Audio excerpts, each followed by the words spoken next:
base fluids. This significantly cuts healthcare costs. And additionally, if we stick to using air, sunlight, water, all of our green inputs, no pollutants, we can increase health equitable outcomes around the world and remain completely sustainable the entire way through. So our product, our device, what we're actually making is a device that inputs water. It could be potable and non-potable. It could come from the tap, it could come from rainwater or even well water. It flows in with air, oxygen from the air, and as the device is powered by solar energy, it trickles down the reactor slowly over time. It collects in a reservoir. And that reservoir is medical grade hydrogen peroxide. You have to pick the materials right though, and we believe that we have. The user can siphon out hydrogen peroxide on demand, on site, whenever they need to, or store it in an opaque container for use at a later date. This would be critical for low resource clinics. Thank you, Brandon. Next slide.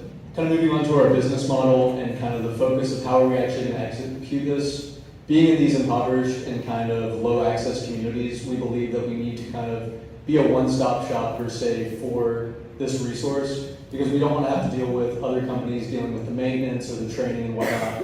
So we believe we can encompass all this by one, starting with the manufacturing process, beginning with actually creating these reactors, and then moving on to the actual training and installation. We want to teach these people how to use this, how to keep it clean, maintain it so that they can have a working product that actually benefits their community. And lastly, we want to be able to provide additional resources that allow for the upkeep and longevity of these devices, because if we can't create a sustainable long-term device, these communities are going to run into the same problem that they were faced with a year ago, 2 years ago, and so on.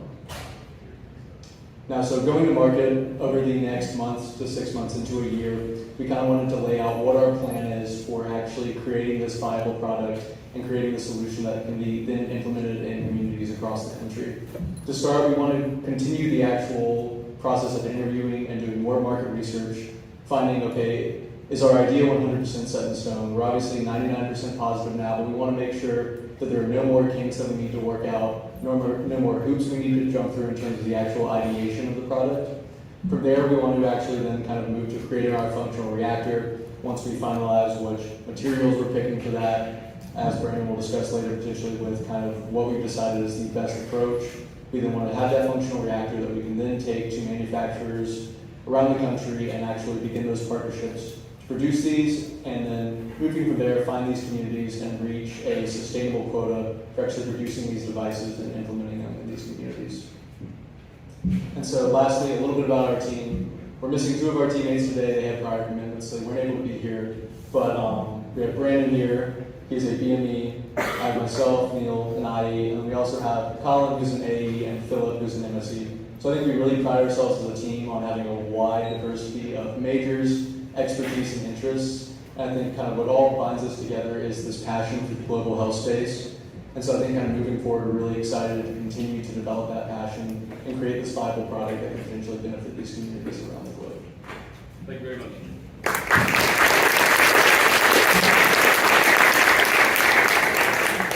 Now I'd like to give it to the judges for a quick Q&A.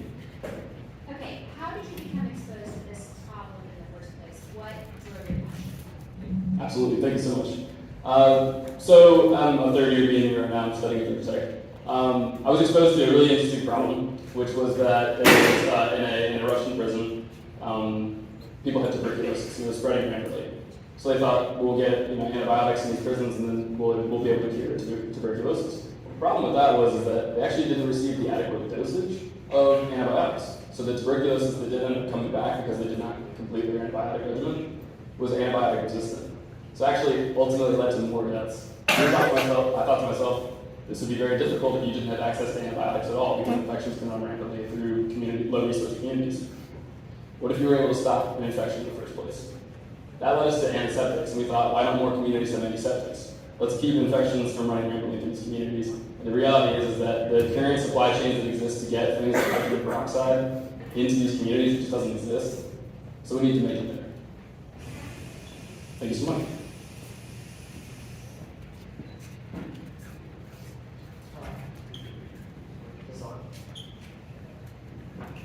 I can also hear you repeat too. Okay.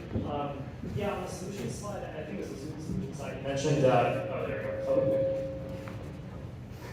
project. On the solution slide, you mentioned that it's going to require a certain level, like a certain material, or a certain set of materials.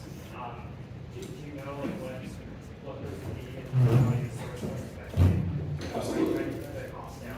Absolutely, thank you so much. Do you mind flipping forward two slides? That'd be great.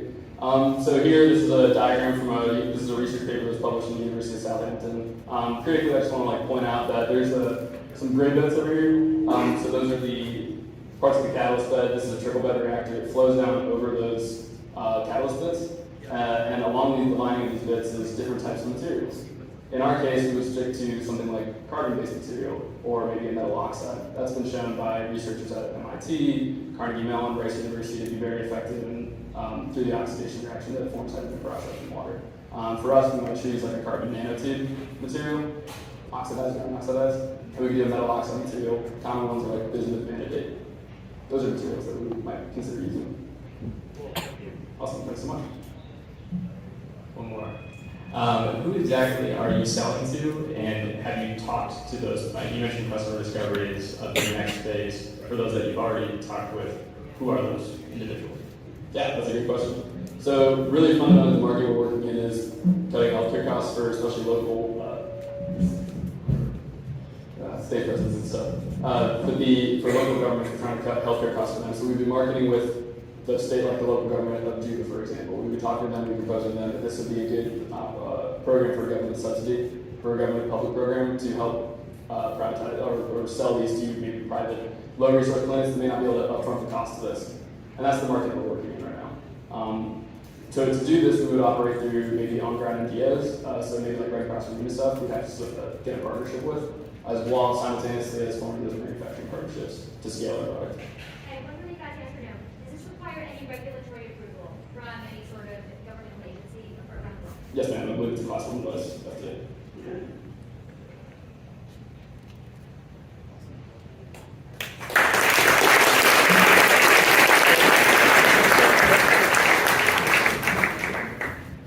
Awesome. So the next team is Gino. Round of applause.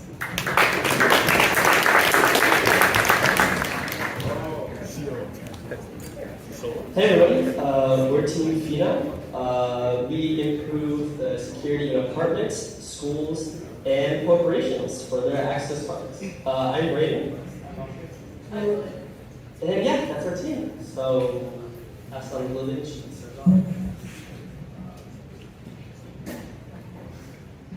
Okay, so when students first arrive here at Tech, they get the bus card, which is their main source of security and identification for the duration of their time here at school.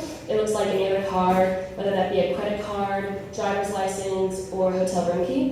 It's a necessity here. So you need it for access to basically any building here on campus. But as students ourselves, we have had our fair share of experiences with losing our bus card and keys. And just like us, 4 million students lose their dorm key every year, which results in an annual cost of $84 million. If keys are lost, replacing it is troublesome and taxing. And in dorms here, if one key is lost, everyone in the room has to replace the key, and they have to replace the key system, the lock system on the door. The system is resulting from the university trying to bolster campus security. Here at Tech and any corporation in general, the use of both card scanners and physical keys is a hassle, so we plan to implement it too. Alright, so today, most apartment buildings are switching to a model of access consisting of an NFC key fob. In an ever-developing world where security is becoming a very pressing issue, people, students, and corporations are looking for solutions to these gaps in security. Our product for this problem consists of a 34 millimeter NFC ID card with a hole in the upper left-hand corner that allows for easier compatibility with lanyards and keychains. The current size of the student ID card is unneeded, as there are no specific systems in place that require these dimensions.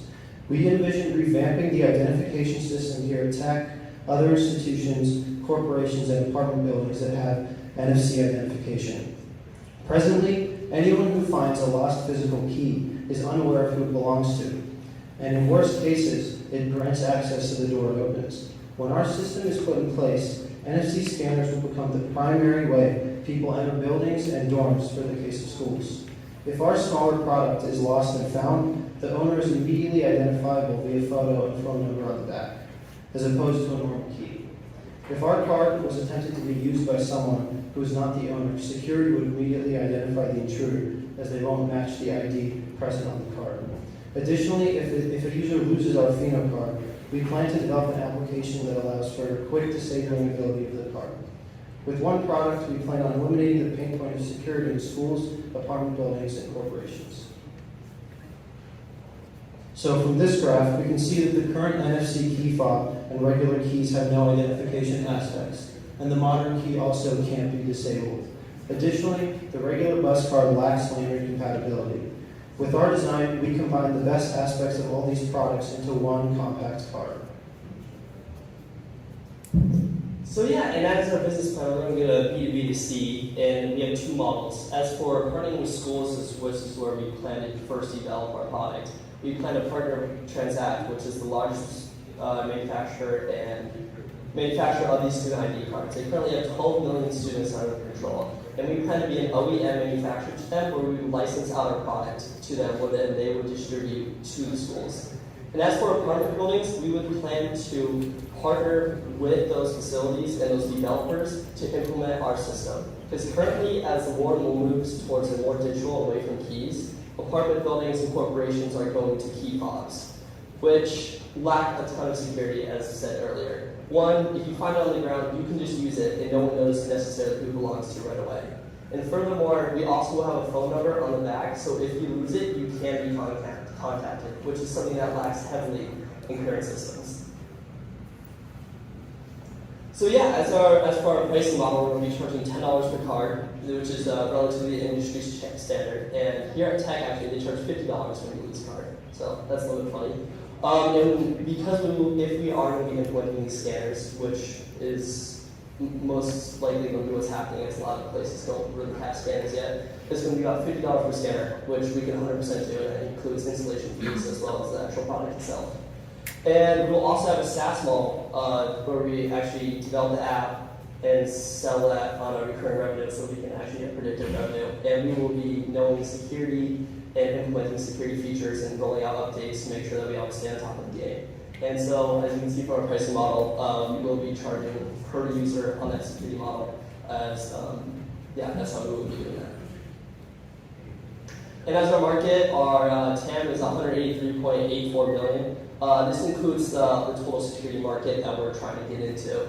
And as for our SAM, we have $16.9 billion, which is the NFC market. That includes ID cards and credit cards as well, anything that uses the NFC technology. And the market that we're trying to enter is going to be specifically the access control systems, which consists of a $6.4 billion market and is predicted to double by 2030. And yeah, this is the team. As you can see, we have tons of mentors that we have helped guide us through our whole thing. And Graham Gibbs is actually the one that was provided by Startup Exchange, and he's been extremely helpful through this whole process. And obviously, we have tons of people who have been helping us at Georgia Tech and Transact that have been helping us guide us through this whole process as well. But these are the main people that we've been helping us, and a lot of the Startup Exchange people are on here as well. And yeah, so that's our company. Looking forward for you guys' questions.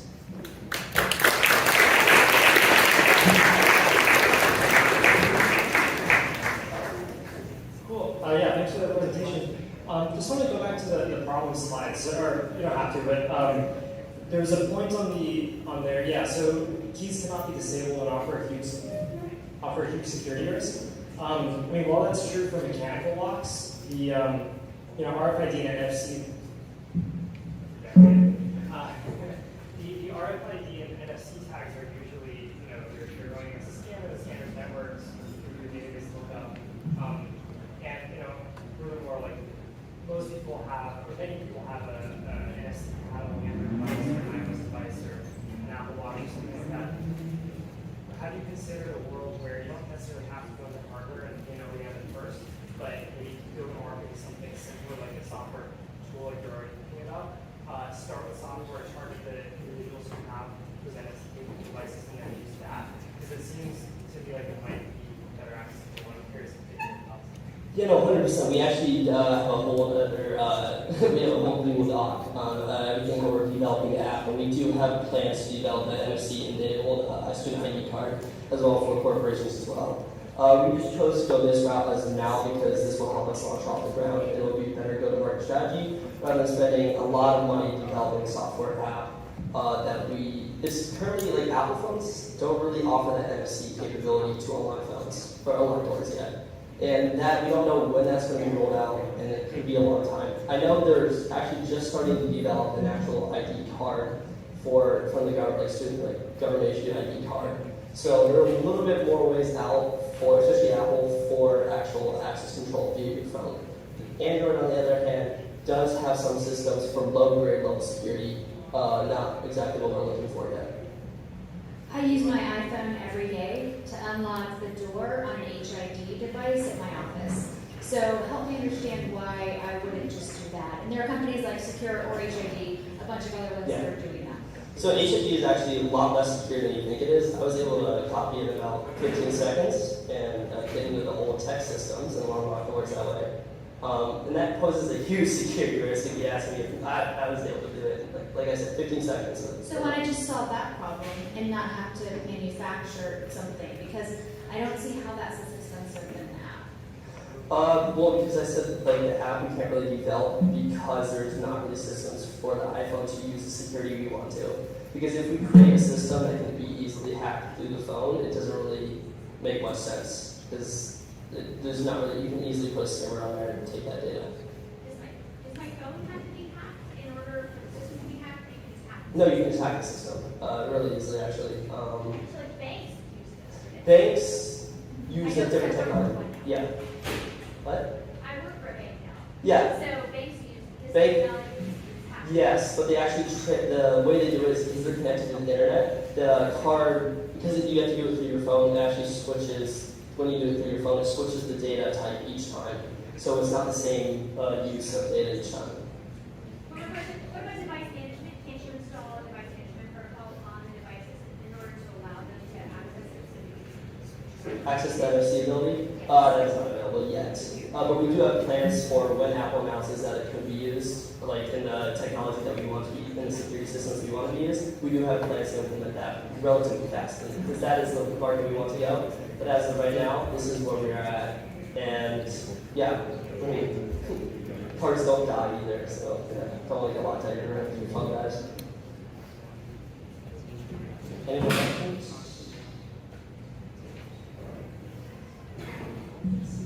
Round of applause.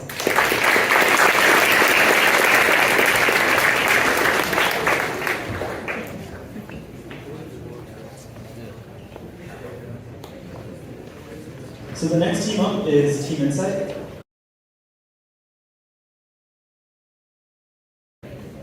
And to respect everyone's time here and David's time and T's time, we're going to limit the Q&A to 1 minute. All good. It's okay. Hi. Hello everyone. Today we're introducing Insight, the easiest way to collect feedback from your customers. So I used to run several e-commerce stores. I thought I had great prices, great products, plenty of visitors. I didn't know what was wrong. I didn't have any sales. And so obviously I went to ask my customers. There were about 2 solutions that I could find currently. One, Google Forms or SurveyMonkey, very temporary, unprofessional looking sites that do allow you to take surveys, but I wanted to present a cohesive brand to my customers. Secondly, there are native Shopify apps that allow you to install surveys into your site, but they're expensive and they're very difficult to set up. So from talking to customers, we realized that Shopify merchants don't have a simple yet customized way to collect feedback from their online customers without sacrificing usability or elegance. Currently, 2 million plus businesses sell on Shopify. That accounts for 11% of the e-commerce market just on Shopify. Of those 2 million, we estimate that around 54% are small, non-technical merchants who could benefit from a solution like Insight. Our solution is a customized, non-invasive survey tool that can reach all of your potential customers. Here's how it works. Let's say that I'm a small jewelry merchant and I want to collect feedback from my customers.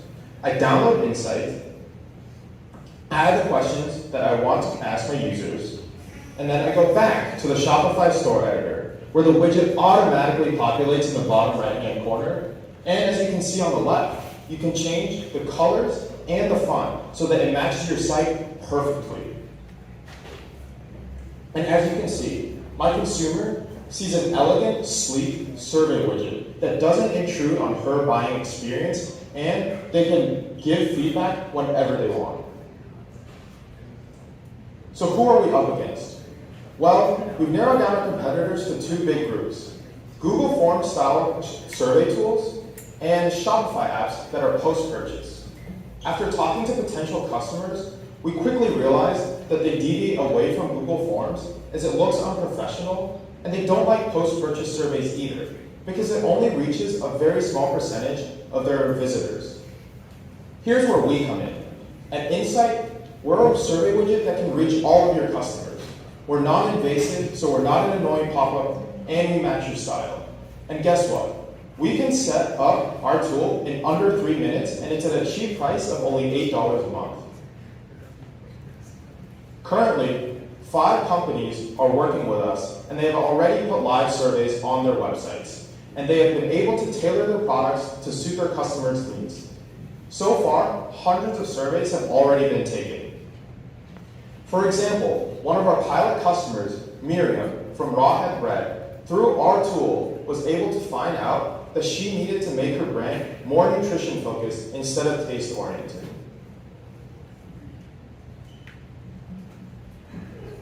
So, where are we going? Well, we've been moving pretty fast. Like Jeffrey said, we've built and launched Insight on the Shopify App Store. We have about 5 customers at the moment, and in the short term, we're looking to update, improve, and grow Insight, finding more customers and just improving the service. Secondly, we're also planning on launching our second app to the Shopify App Store, Product Path.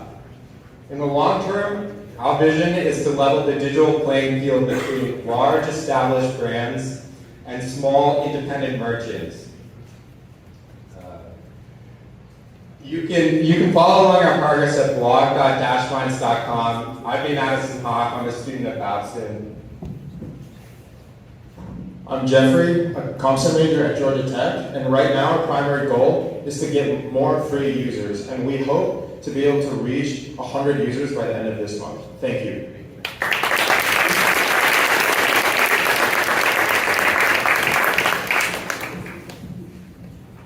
Hey guys, you mentioned Product Path at the very end there. Is that in conjunction with Insight, or is that completely separate? It's a sort of similar idea to Insight, but it would be a separate tool. The idea, as we said in the long term, is to make it so that small merchants have the same capabilities as bigger brands. So Product Path is a product recommendation quiz, which is sort of similar to a survey. Cool. On the last slide, you mentioned your long-term vision is to kind of level the field for e-commerce. What does that mean to you? What does that look like in 5 years? Yeah, so I spent a lot of time in high school building Shopify apps, building things. And what I've learned from that and what we've learned just recently talking to people is this is really like I guess it's a human problem is the way we define it. Like there are tools to set stuff up like this now. It's just these people are really focused on their brand. They're focused on their product. They don't want like distractions. They want like less tech as possible. They just want it to just work and work on their products and their brands. And we just want to make that possible. As well as you know, I have an opinion on e-commerce brands, which is like you shouldn't try to compete with Amazon, and I think some of our tools could help with that by really trying to sort of show the brand, show the person behind it, and allow for that in an online space, which you can't do in store. I want to ask a question or am I over? Okay, super fast. Why don't, and I hate asking these questions, Yeah. I was asked this so many times, it's my least favorite question. Yeah. But why don't the big survey brands who measure NPS and manage that, or Shopify themselves, come in and do this? Because that's the thing that they do. Sure. So, I mean, they very well could, and I think like that's something that we consider right now. We're just trying to create like a tool specifically for Shopify, so we're targeting a really small audience, and our widget is somewhat of a different way of collecting feedback. So that's kind of combining the two things. I think like SurveyMonkey and Google Forms, it's like one big block, and we wanted to just be like sleek in a widget. So it is slightly different in that way, but that's certainly something we're battling with right now, is how do we compete with those bigger brands. And as we grow, we've noticed that problem for sure.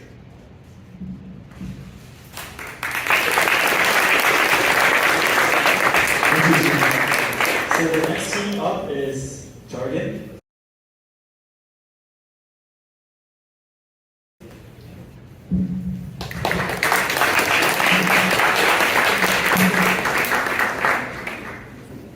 Imagine this. You're tired, you're ready to go to bed, and you try and sleep, but you can't. Why? Something is lurking in the shadows, watching your every move. And I mean literally, watching your every move. That would be Harold, a data collector, who follows you around everywhere. Anything you do, Harold writes it down. Anything you say, Harold writes it down. Anywhere you go, Harold writes it down. And at the end of the day, Harold takes all this data back to his office just to better advertise to you? I mean, really? Does Harold really need to know that you like vanilla ice cream more than chocolate? Or about that embarrassing text you sent to your ex last night? Just to advertise to you correctly? I mean, if I knew that Harold was watching everything that I did, I'd be cautious in every move that I made.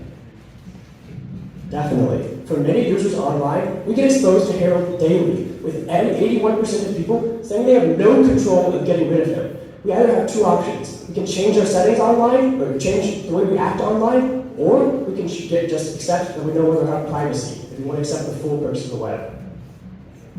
But what if we told you that there was a way you could get rid of Harold for good? This is exactly what Jargon was designed to do. With Jargon, we want you to be able to understand how companies collect your data, what they use your data for, and how you can take control and secure your data and privacy on these website settings. Now, imagine this. You're tired, you just got home from a long day of work, and you just want to take a break, so you log on to Facebook.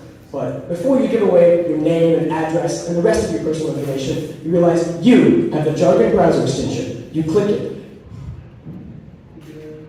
You click it. The first thing you see, poor security with a 1-star rating. Look below that, 3 key bullet points. Facebook uses your data and shares it with third-party sources. Now, I want to keep using Facebook, but I don't really like that too much. So let's look at ways that I can secure my settings. Here we see step-by-step instructions on how to secure your data and privacy on Facebook.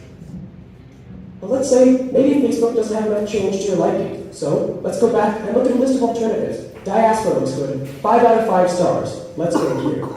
Finally, you can have both privacy and the perks of the web, all customizable to your preferences.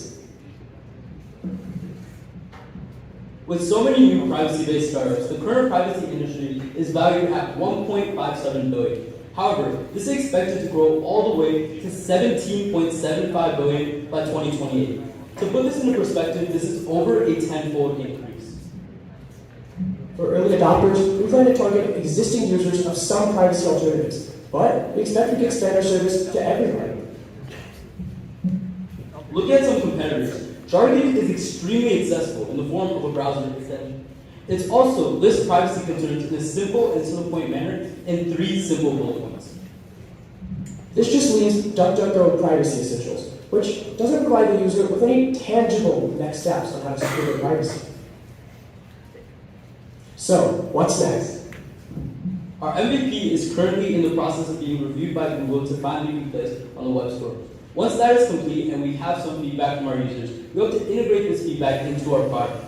Once that's complete, we also hope to implement our browser extension on the Safari and Brave browsers. In around 3 months, we hope to achieve 1,000 users, and once that is complete as well, we hope to enact our premium revenue model in addition. So, here's a little bit more about us. I'm Caleb. And I'm Devansh. And with our diverse experiences in programming and founding companies and nonprofits, as well as our avid passion for privacy, we believe that we will be the best team at solving your problem and stopping Harold. Thank you.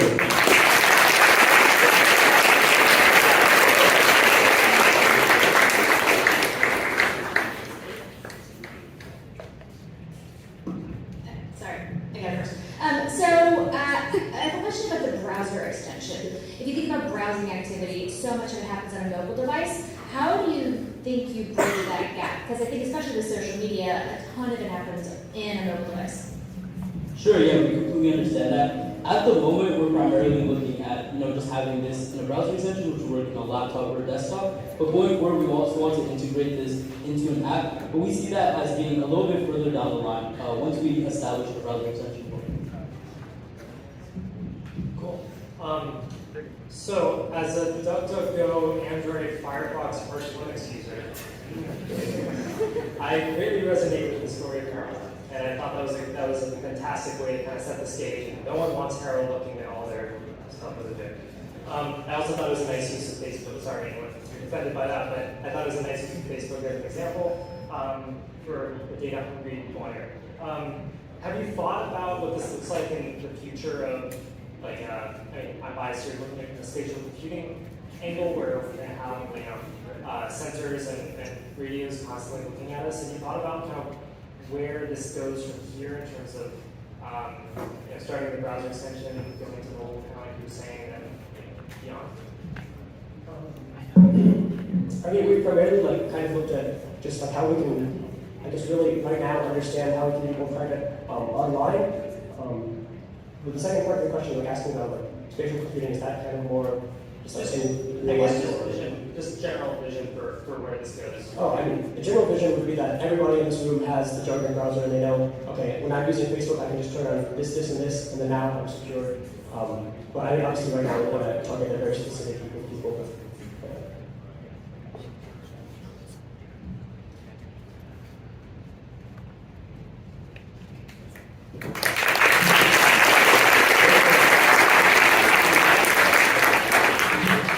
Great pitch, guys, and yeah, Harold doesn't seem cool.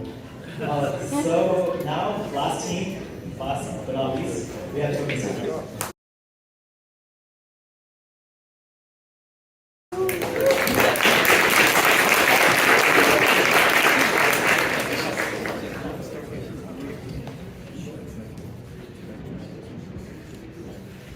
Hey everyone, we are Token Stack, and we're a one-stop solution to help developers and companies integrate NFT capabilities into their products. So for us, we're dealing with the question of ownership, okay? So we're entering a new era of internet technology. As we become more online, we continue to face the recurring issue of ownership. Let's say, for example, you guys are looking to create some sort of digital content. That could be a digital photograph, that could be some kind of graphic. Well, the problem with that is that your content does not have any value because anything digital can easily be duplicated or forged. However, with NFTs or non-fungible tokens, blockchain technology ensures that any duplicates of your work will have no value.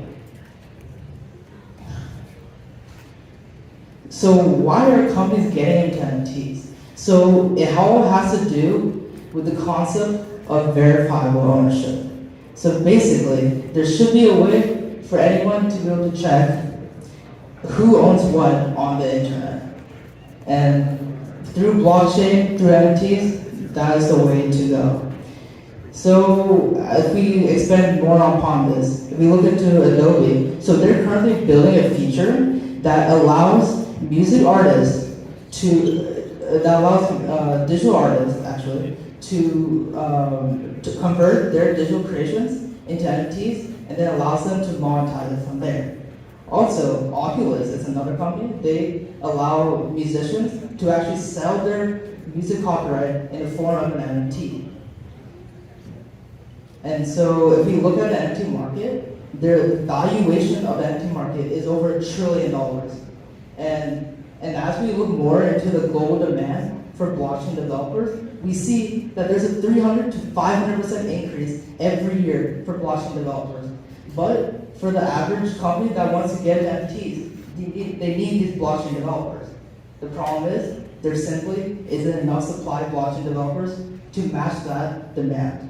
And so that's where we hope to come in as TokenStack. And so this is the lengthy NFT development workflow, and it would take a developer a significant amount of time to master this workflow and understand all the surrounding concepts for this workflow. So, with a significant learning curve associated with NFT development, it is incredibly difficult for software engineers and non-technical companies to enter into the NFT space.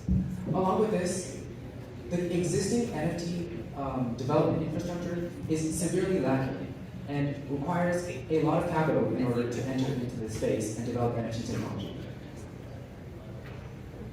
So, our solution, TokenStack, is an NFT development platform that essentially turns the NFT development process into a matter of seconds rather than weeks, and saves money in the process. Essentially, lowering the barrier of entry into the NFT development space and making this technology more accessible to everyone.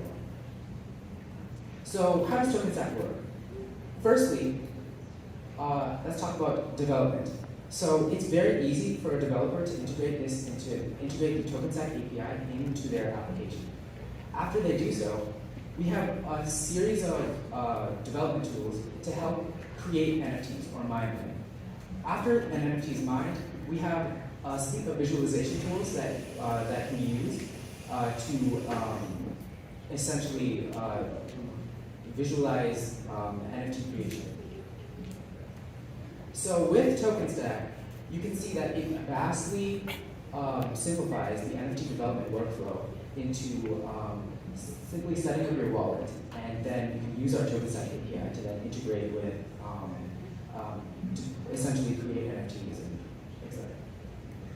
So our current target market varies from hobbyist developers looking to create NFT personal projects to companies and professionals working to simplify their NFT development workflow.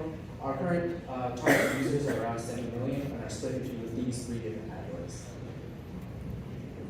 So in terms of competition, our two biggest competitors are Alchemy and Bentley, and we offer an NFT visualization tool and a no-code minting tool that allows us to differentiate ourselves from competitors and offer better and more capable technologies. So our current business model consists of three pricing tiers: a free version, a premium version for single developers, and a custom version for companies and organizations.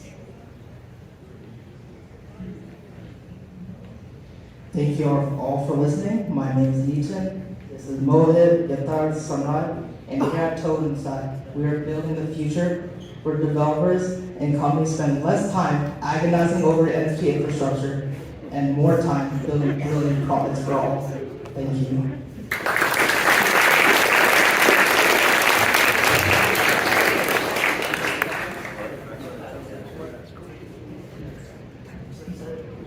Good job, guys. Who does the problem affect worse, the hobbyist developers or the companies and those developers?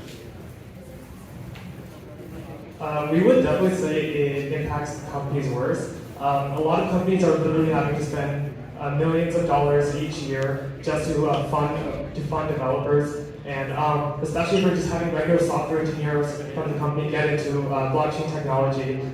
Companies are having to basically spend money so that these regular software engineers can learn this technology. So it's really on an hourly basis. Like you're paying these software engineers this much money per hour just to learn technologies for them to integrate into their own applications. We take away that whole process and we just give you a simple API where regular software engineers can literally just start using blockchain technology from day one.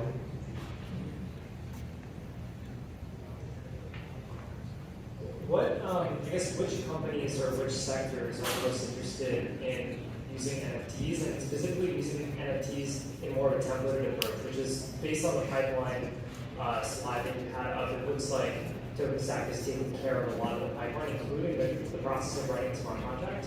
So it seems like there's more templating going on rather than building something custom, which in general companies really like. So I'm just curious which ones are looking for your solution right now. Right. So as of recently, there have been a lot of companies building what many call the metaverse. Facebook has contributed, has pledged $10 billion annually. Niantic just raised $300 million. And so those are some of the bigger companies. There's a lot of startups like Lumix and Lucknox also getting into this metaverse technology. And so a lot of these companies have blockchain technology essentially as like their foundation. A lot of them are turning a lot of their digital assets into NFTs. As for the whole pipeline, we are planning to build our API from the top up. So we want the most we're planning on first building the most abstract thing, which would be just a simple API to mint an NFT. But we also, when talking to a lot of blockchain developers throughout customer discovery, we learned that a lot of them want like a lot of customization. They want control over their tools. And so we plan on building more specific APIs. So for example, if someone wants to customize their smart contract, we can have an API endpoint for that. And so we plan on first going abstract and then getting more detail with our API implementations. Okay, this is not a fair question to ask you, but I'm going to ask it anyway. What do you think about enforcement long term? We're not there yet, but people take screenshots of people art and they decide to put it as their background or they print it and put it in their house. How do you feel like companies like yours interact with enforcement for NFTs? So basically, to answer your question, that revolves around the idea of blockchain. So with blockchain, there's the longest chain. If you imagine a chain of blocks, and basically the earliest one that's made, that's the one that's called the original. So if we were to create an NFT of the original image or whatever, that would be the earliest state. So therefore, if someone were trying to replicate it, that would conflict, and therefore that would not be accurate. Also, just use a simpler analogy since I know you're a little less technical. For example, awesome, that's good.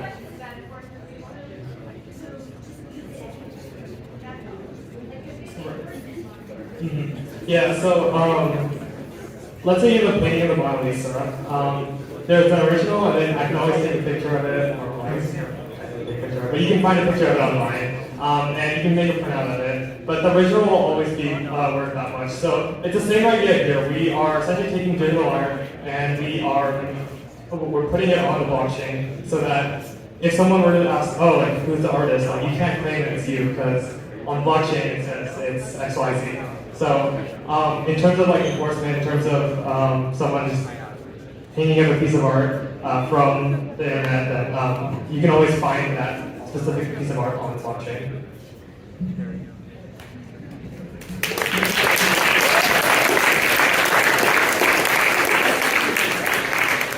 So thank you all the teams for your amazing pitches. So now we're going to have a judges recess where they can decide the final decision. And before we go for open networking and food, we have our special guests over there. We have NCR, Storm, and Contract McCaffrey. So they're going to just come here and introduce themselves.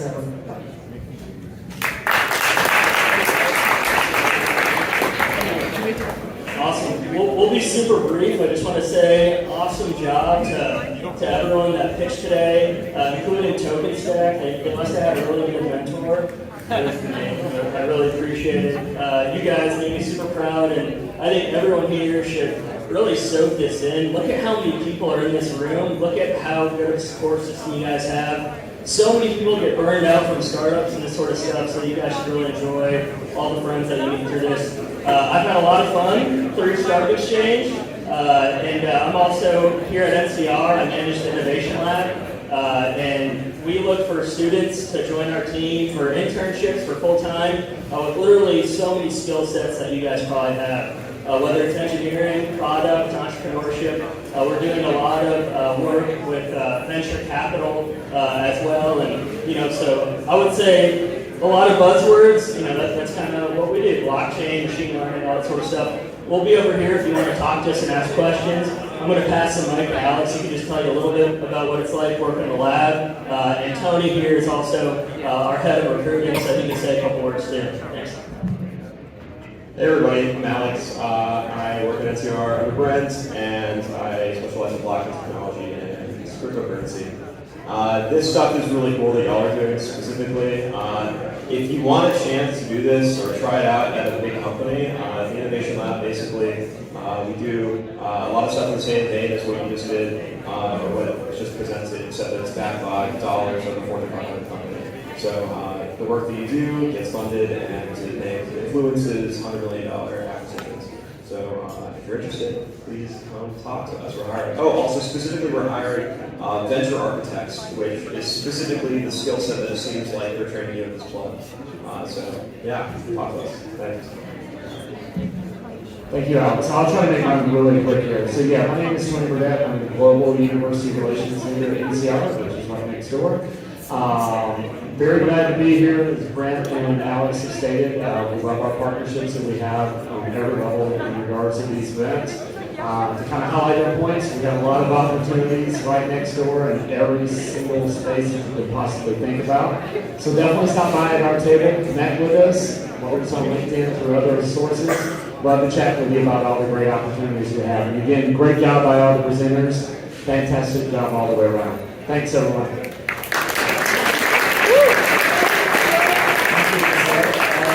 In the back, if you guys can quiet down a little bit, we want to respect our speakers. We're almost done, just 2 or 3 more minutes, and we'll get some food. And I know you guys are all eager to network, so we'll get there soon.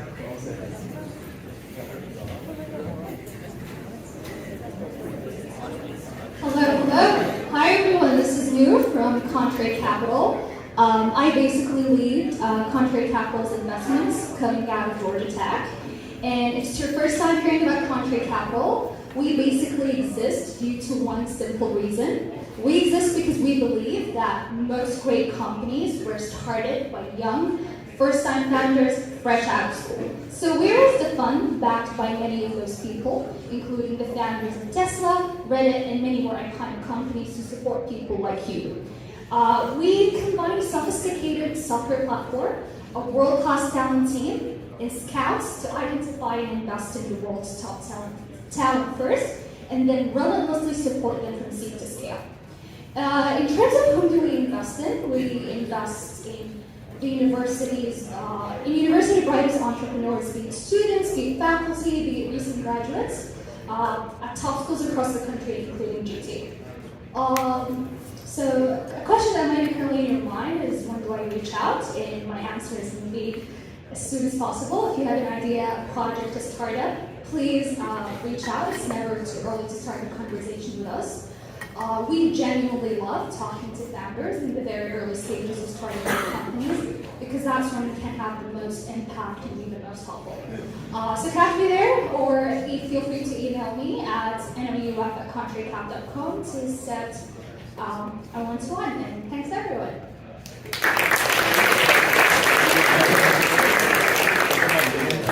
Now we have the story.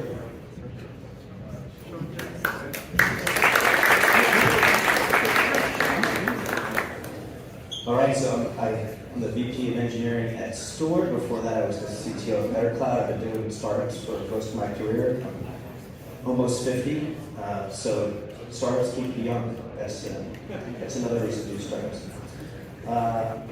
So quick notes on Steward. Steward was actually born out of Georgia Tech, the CreateX program, Sean Henry. It recently was announced as $1 billion company, a unicorn company. I started there 2 years ago, 8 engineers. We're now at 60 plus, so the growth has been phenomenal. We're building the cloud supply chain, and essentially we're trying to equalize. If anyone wants to ship products just like Amazon does, we can provide that to any company.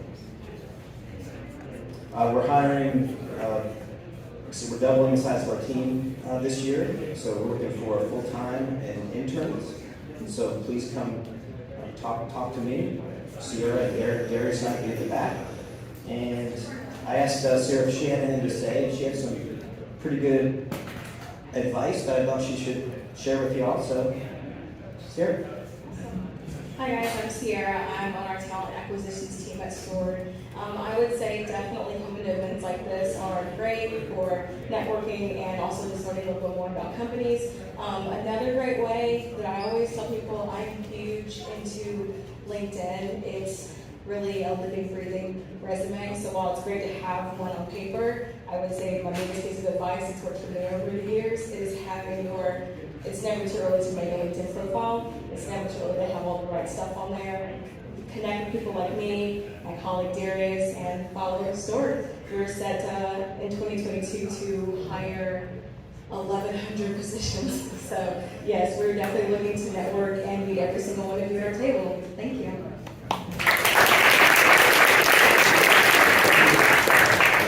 Okay, so now we'll kind of leave it up to open networking. We have all the companies over there. In the very back, we have all the startups that just pitched today. So feel free to ask questions. And so here is our QR code for our third place winner, which is audience vote. So the best team, second place team, and the team that you guys think is the winner. So yeah, so there's some in the back as well. Feel free to ask questions. And we'll begin at 6:30. A quick shout out, we also have the winner from the previous fellowship competition in the back.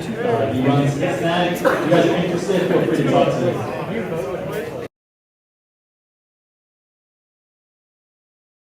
Okay, so we are ready with the results, and so for the People's Choice Award, the top two teams for the People's Choice Award are actually the top two teams chosen by the judges as well. So the third team, which is an honorable mention, which has been chosen by People's Choice as the third, they are Team Token Stack, your People's Choice Award.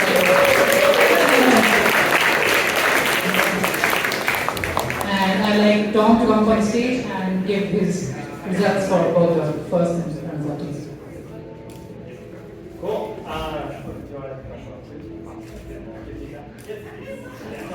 Everyone comes up.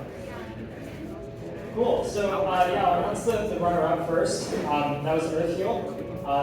So congrats. We I guess really appreciate really telling the story. I think you have a great kind of diverse team, a lot of expertise, and deep understanding of the space. Everybody. So we're all going to say one sentence about each of you, just so you know what's happening next. But everybody deserves access to good health care, so thank you for this. Yeah, you guys are solving a big, audacious goal for the U.S. and for the world, and it was nice to hear your pitch. Thank you. Cool. And the winner was Jargon.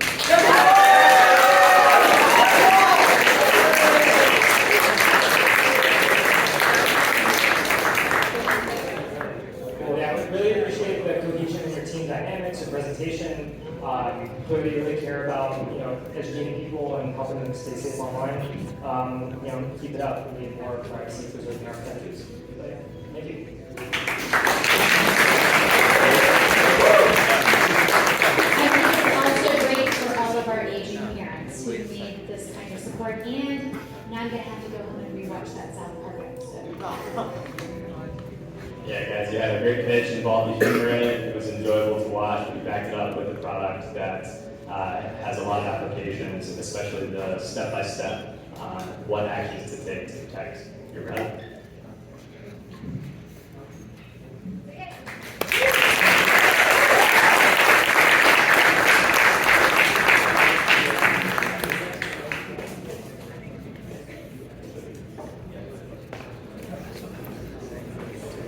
Another round of applause for all the winners today.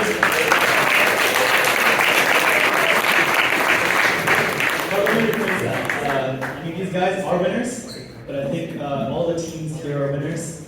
They all have put in a lot of hard work into this whole semester, 10 weeks. They take time out of their work, their schoolwork, and they're working on their startups. So they're all winners, they're all learning, they're all growing. So it's amazing to see the growth. So I wanted to quickly say a few words just at the conclusion of this event. So first of all, I want to thank you all for coming out. It's really nice to see all these new faces and some familiar faces. I think it's been a great event, seeing all this turnout and this interaction and all of you being excited to network and talk to each other. Yeah, it's been kind of hard to get you guys to quiet down and sit down too.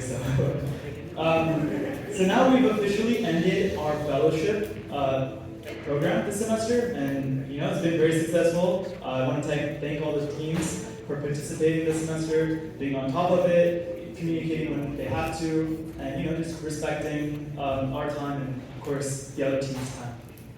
I also want to thank all the mentors and the speakers that came to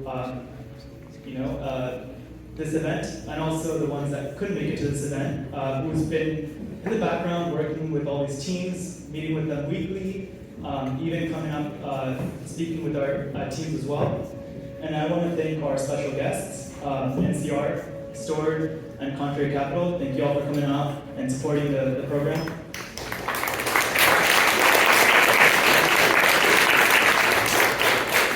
And I want to thank our lovely judges for coming out today, taking time out of their Friday, and just being a part of our program and making it super successful and giving their valuable feedback. Thank you so much.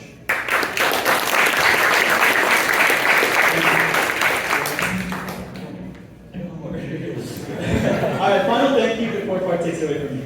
So I want to deeply thank the fellowship team. They've done an amazing job this semester. They've been on top of it, put in a lot of hard work. Everything you see here wouldn't be possible without them. So I want to thank them wholeheartedly. So thank you so much.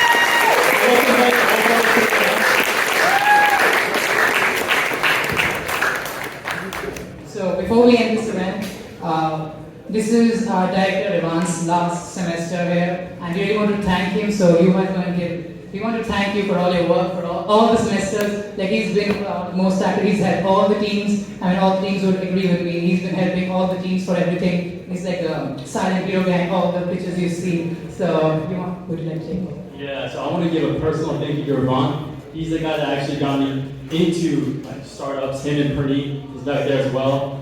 They put me to this event one day. They're like, hey, there's this thing called Startup Exchange. Why don't we go check it out? I was like, I don't know if I want to go. And here I am on stage giving a speech, right? So for those of you who are sort of on the fence right now, I would just say go for it and just see what happens. But back to the thank you. I mean, man, you've really helped me throughout my process and getting to where I am today, working on what I am. So, I'm going to send you like a whole paragraph of text of like, hey, this is like, everything I need to thank you about, because I don't want to waste you guys' time on that. But again, this guy, make sure you talk to him, because if you need something done, he will get it done. He's one of those guys. So again, thank you so much.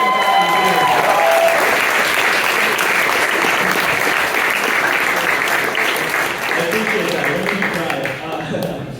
that. So once again, thank you all for coming. I wish you all good luck on your finals. Happy holidays, and see you all next semester.